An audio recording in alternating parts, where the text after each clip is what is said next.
ವಿವಿಧ ಬೇಡಿಕೆಗಳ ಈಡೇರಿಕೆಗೆ ಆಗ್ರಹಿಸಿ ಸಾರಿಗೆ ಸಮರ ಶುರುವಾಗಿದೆ. ಸಂಜೆ 4 ಗಂಟೆಯವರೆಗೂ ಸರ್ಕಾರಕ್ಕೆ ಸಾರಿಗೆ ನೌಕರರು ಡೆಡ್ಲೈನ್ ಅನ್ನು ಕೊಟ್ಟಿದ್ದಾರೆ. ಬೆಂಗಳೂರಿನಲ್ಲಿ ಎಂದಿನಂತೆ ಬಿಎಂಟಿಸಿ ಬಸ್ಗಳು ಸಂಚಾರವನ್ನ ಮಾಡ್ತಾ ಇವೆ. ಬಿಎಂಟಿಸಿಯಲ್ಲಿ ಇವತ್ತು ಯಾವುದೇ ವ್ಯತ್ಯಯ ಇರೋದಿಲ್ಲ. ನ್ಯೂಸ್ ಫಸ್ಟ್ಗೆ ಬಿಎಂಟಿಸಿ ಎಂಡಿ ಮಾಹಿತಿಯನ್ನ ನೀಡಿದ್ದಾರೆ. ಸಂಜೆ ಮೇಲೆ ಏನು ಭವಿಷ್ಯ ಅನ್ನೋದು ನಿರ್ಧಾರ ಆಗತ್ತೆ. ಬಂದ್ನ ಅಸಲಿ ಭವಿಷ್ಯ. ಸಾರಿಗೆ ನೌಕರರ ಬೇಡಿಕೆ ಈಡೇರದೇ ಇದ್ರೆ ನಾಳೆಯಿಂದ ಬಂದ್ ಆಗುವ ಸಾಧ್ಯತೆ. ಕೆಲವು ಕಡೆಗಳಲ್ಲಿ ಮಾತ್ರ ಸಣ್ಣ ಪುಟ್ಟ ವ್ಯತ್ಯಯಗಳಾಗ್ತಾ ಇದೆ ಬಸ್ ಸಂಚಾರದಲ್ಲಿ. ಅದನ್ನ ಹೊರತುಪಡಿಸಿದ್ರೆ ಇವತ್ತು ಬಸ್ ಸಂಚಾರದಲ್ಲಿ ಸಹಜ ಸ್ಥಿತಿಯೇ ಇದೆ.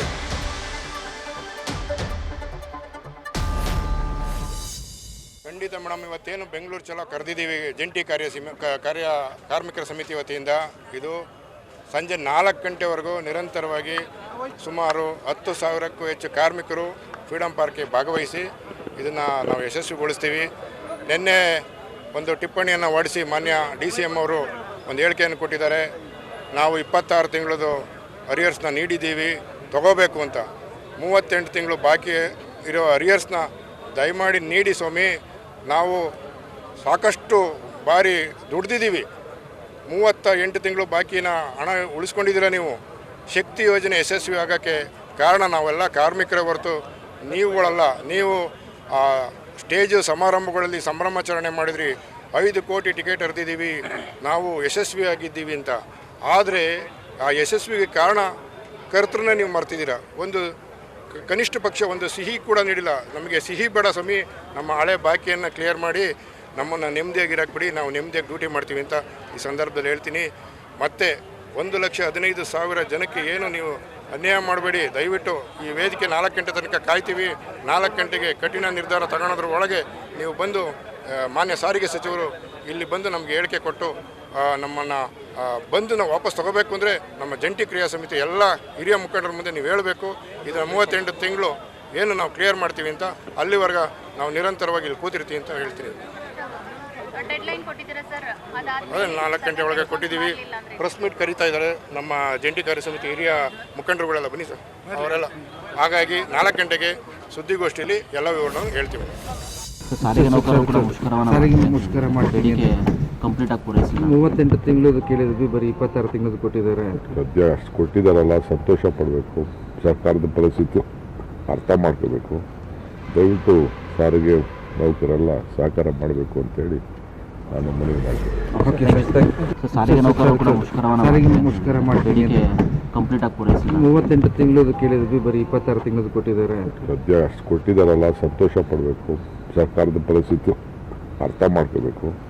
ದಯವಿಟ್ಟು ಸಾರಿಗೆ ನೌಕರೆಲ್ಲ ಸಹಕಾರ ಮಾಡಬೇಕು ಅಂತೇಳಿ ನಾನು ಮನವಿ ಮಾಡ್ತೀನಿ. ಸಾರಿಗೆ ನೌಕರರು ಕೂಡ ಮಾರ್ಗಗಳನ್ನ ಮಾಡಿಕೊಂಡು ಮತ್ತೆ ಸರ್ಕಾರನೇ ಸಹ 4 ವರ್ಷದ ವೇತನ ಪರಿಷ್ಕರಣೆಯನ್ನು ವೈಲೇಟ್ ಮಾಡ್ತಕ್ಕಂಥದ್ದನ್ನು ಯಾವುದೇ ಕಾರ್ಮಿಕ ವರ್ಗ ಅದನ್ನು ಒಪ್ಪೋದಿಲ್ಲ. ಹಾಗಾಗಿ ನಮ್ಮ ನಿಲುವಿನಲ್ಲಿ ಯಾವುದೇ ಕಾರಣಕ್ಕೂ ಬದಲಾವಣೆ ಅಂತಕ್ಕಂಥದ್ದಿಲ್ಲ ಸರ್. ಸರ್ಕಾರ ಮತ್ತು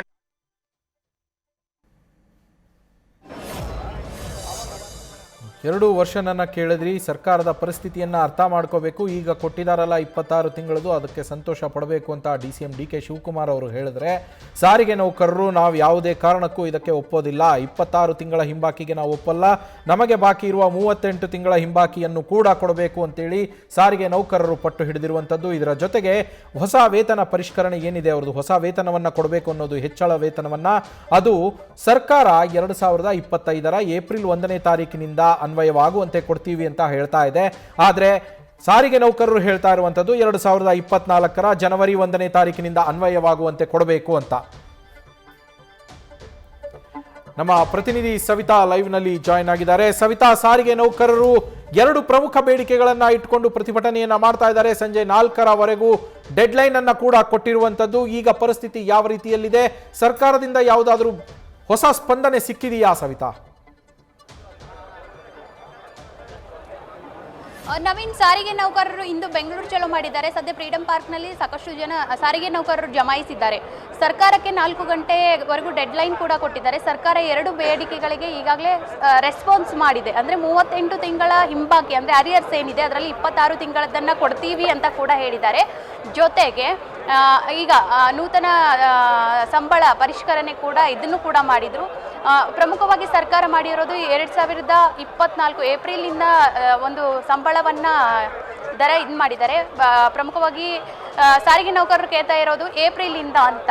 ಸೊ ಇಲ್ಲೇ ಇದ್ದಾರೆ, ಪ್ರತಿಭಟನೆ ಮಾಡ್ತಾ ಇದ್ದಾರೆ. ಸರ್ಕಾರಕ್ಕೆ 4 ಗಂಟೆಯ ಡೆಡ್ಲೈನ್ ಕೂಡ ಕೊಡ್ತಾ ಇದ್ದಾರೆ. ಸೊ ಅವರನ್ನೇ ಮಾತಾಡಿಸ್ತಾ ಹೋಗೋಣ. ಸರ್, ಪ್ರಮುಖವಾಗಿ ನಿನ್ನೆ ಸರ್ಕಾರ ರೆಸ್ಪಾನ್ಸ್ ಮಾಡಿದೆ. ನಿಮ್ಮ ಬೇಡಿಕೆಗಳು ಸಾಕಷ್ಟು ಇದ್ದಾವೆ, ಸಾಕಷ್ಟು ವರ್ಷಗಳಿಂದ ಹೋರಾಟ ಮಾಡ್ತಿದ್ದೀರಾ. ಅದರಲ್ಲಿ 2 ಪ್ರಮುಖ ಬೇಡಿಕೆಗಳನ್ನು ಸರ್ಕಾರದ ಮುಂದೆ ಇಟ್ಟಿದ್ದೀರಾ.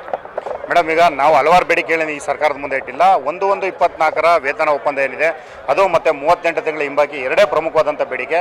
ಅದರಲ್ಲಿ ಸರ್ಕಾರ 26 ತಿಂಗಳು ಅರಿಯರ್ಸನ್ನು ಕೊಡೋದಕ್ಕೆ ಒಪ್ಕೊಂಡಿದೆ. 1/1/24 1/3/25 ಮಾಡಿ ಕೊಡ್ತೀವಿ ಅಂತ ಹೇಳ್ತಕ್ಕಂಥದ್ದು ಏನಿದೆ 1957 ಕೈಗಾರಿಕಾ ಒಪ್ಪಂದ ಏನಿದೆ ಅದನ್ನು ಮುರಿದಂಥ ರೀತಿಯಲ್ಲಿ ಆಗುತ್ತೆ. ಹಾಗಾಗಿ ನಾವು ಸರ್ಕಾರಕ್ಕೆ ಮತ್ತೊಮ್ಮೆ ಮನವಿ ಮಾಡ್ತಾ ಇದ್ದೀವಿ, 38 ತಿಂಗಳ ಹಿಂಬಾಕಿ ನಮ್ಮ ದುಡಿಮೆ ಹಣ ಅದು ನಿಮ್ಮಲ್ಲಿ ಇಟ್ಕೊಂಡಿರ್ತಕ್ಕಂಥದ್ದನ್ನು ಇನ್ನು 12 ತಿಂಗಳನ್ನ ಬಿಡುಗಡೆ ಮಾಡಬೇಕು.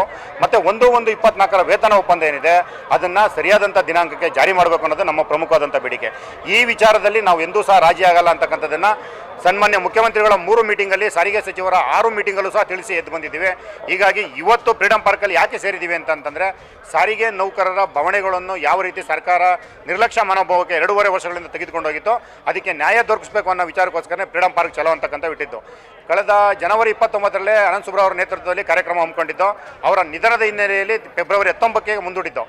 ಇವತ್ತು ನಾವು ಕೇಳ್ತಾ ಇರ್ತಕ್ಕಂಥದ್ದು ಇಷ್ಟೇ, 38 ತಿಂಗಳ ಹಿಂಬಾಕಿ 1/1/24 ವೇತನ ಒಪ್ಪಂದವನ್ನು ಜಾರಿ ಮಾಡಿದ್ದೀವಿ ಅಂತೇಳಿ ಅಧಿಕೃತವಾಗಿ ಆದೇಶ ಬಂದರೆ ನಾವು ಫ್ರೀಡಮ್ ಪಾರ್ಕಿಂದ ಎದ್ದೋಗ್ತಕ್ಕಂಥ ಕೆಲಸವನ್ನು ಮಾಡ್ತೀವಿ ಮೇಡಮ್. ಇಲ್ಲ ಅಂತಂದರೆ ನಮ್ಮ ದಾರಿ ಏನಿದೆ, ನಮ್ಮ ದಾರಿ ತುಳಿಯೋದ್ರೆ ನಾವು ಯಾವುದೇ ಕಾರಣಕ್ಕೂ ಹಿಂದೆ ಸರಿತಕ್ಕಂಥ ಮಾತಿಲ್ಲ ಅಂತಕ್ಕಂಥದ್ದನ್ನು ನೇರವಾಗಿ ಹೇಳೋದಕ್ಕೆ ಇಷ್ಟಪಡ್ತೀವಿ. ಸರ್, ನಿನ್ನೆ ನಿಮ್ಮ 2 ಪ್ರಮುಖ ಬೇಡಿಕೆಗೆ ರೆಸ್ಪಾನ್ಸ್ ಮಾಡಿದೆ, ಅದು ಸ್ವಾಗತಾರ್ಹನ ಹೆಂಗೆ ಅದನ್ನು ಕಡೆಗಣಿಸಿ ಯಾವುದಕ್ಕೂ ಮನದಿಲ್ಲ ಅನ್ನೋ ಮಾತು ಕೇಳಿ ಬರ್ತಾ ಇದೆ ಮೇಡಮ್. ನಾವು ಸಾರಿಗೆ ನೌಕರರು ನಮ್ಮ ಕಷ್ಟದ ದುಡಿಮೆಯನ್ನು ಕೇಳ್ತಾ ಇದೀವಿ ಹೊರತು ಸರ್ಕಾರದ ಖಜಾನೆಯಿಂದ ಯಾವುದು ಬೇರೆ ನಮಗೆ ಫ್ರೀಯಾಗಿ ಕೊಡಿ ಅಂತ ಕೇಳ್ತಾ ಇಲ್ಲ.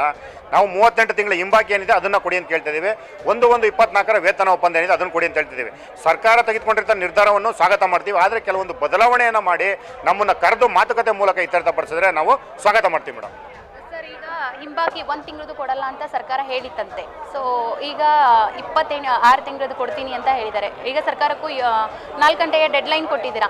ರೆಸ್ಪಾನ್ಸ್ ಮಾಡಲಿಲ್ಲ ಅಂದರೆ ಯಾವ ರೀತಿ ನಡೆ ಇರುತ್ತೆ ಮುಂದಿಂದು ಅಂತ? ಮೇಡಮ್, ಈಗ 1 ತಿಂಗಳನ್ನು ಕೊಡಲ್ಲ ಅಂತ ಹೇಳಿದಂಥ ಸನ್ಮಾನ್ಯ ಮುಖ್ಯಮಂತ್ರಿಗಳು 26 ತಿಂಗಳು ಕೊಡ್ತೀನಿ ಅಂತಕ್ಕಂಥ ವಿಚಾರಕ್ಕೆ ಬಂದಿದ್ದಾರೆ. ಅಂದರೆ ಸಾರಿಗೆ ನೌಕರರಿರ್ತಕ್ಕಂಥ ಒಗ್ಗಟ್ಟು ಮತ್ತು ಜಂಟಿ ಕ್ರಿಯಾ ಸಮಿತಿಯ ಹೋರಾಟದ ಫಲವಾಗಿ ಇವತ್ತು 26 ತಿಂಗಳ ವೇತನವನ್ನು ಸನ್ಮಾನ್ಯ ಮುಖ್ಯಮಂತ್ರಿಗಳು ಅನೌನ್ಸ್ಮೆಂಟ್ ಮಾಡಿದ್ದಾರೆ.